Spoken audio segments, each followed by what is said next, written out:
Hello guys! Nandito yung mga pinitas kong gulay na fresh na gulay. May kamatis ako dito. Pangluto ko lang dito. Hindi ako nagpitas ng marami. Yan lang guys.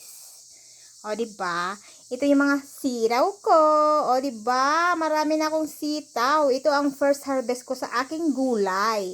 At saka meron din akong talbos ng kamote. Hahaluan ko ito ng kamatis, sibuyas, at saka bagoong at kalamansi, guys. Masarap ito, diba? Sana all. At saka meron din akong talong dito na twins na hindi naman siya naghiwalay. No ba yan?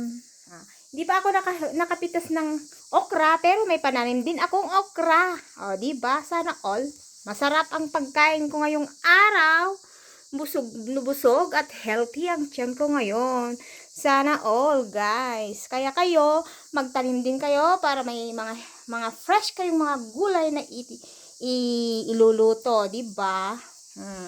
Yan lang po ang aking ibibideo ngayong araw.